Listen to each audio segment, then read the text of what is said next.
Jibu wa taarifa za awali, tukio hilo linadaiwa kutokea katika chumba cha mapumziko ya wageni kilichopo ndani ya baa hiyo kabla ya mwili wa marehemu kuwekwa kwenye chemba. Tukio hilo limeibua simanzi na taharuki miongoni mwa wakazi wa eneo hilo. Mmiliki wa baa hiyo anasema mtuhumiwa mkuu anadaiwa kuwa ni mmoja wa wafanyakazi wa baa hiyo, alikuwa na mahusiano ya muda mrefu na marehemu.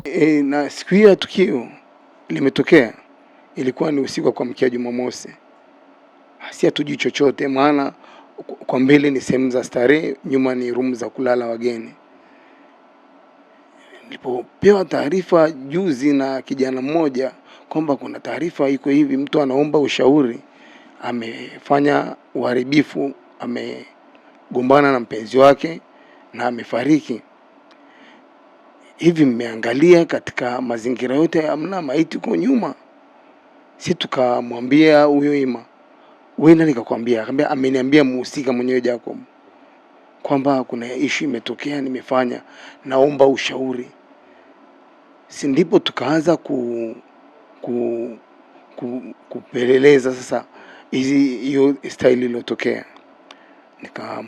Tukamkamata Bwashe huyo ambaye ndo kafanya tukio, tukamuuliza Lameke. Ase Lameke, vipi? Mbona kuna issue ya kishamba umefanya? Kwa nini umefanya mambo ya kishamba? Akaambia tulikuwa tuko ndani, alikuwa anataka hela. Kwa hiyo katika kutaka hela mimi nilimwambia na shilingi fulani, kwa sababu ni mtu wangu, akaanza kuniletea rali, gombana naye, katika kumsukuma akaanguka. Tukaanguka, yani akaanguka nikamwangukia. Wakiwa kwenye chumba wakiwa katika chumba cha kulala wageni.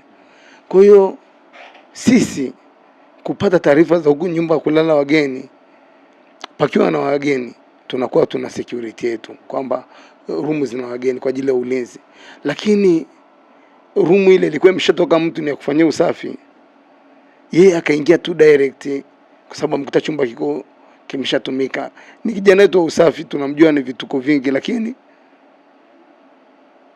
yeye baada ya kutekeleza lile jambo alilotekeleza na kutafuta ushauri, ndo akaamua kumuingiza katika ile chemba pale.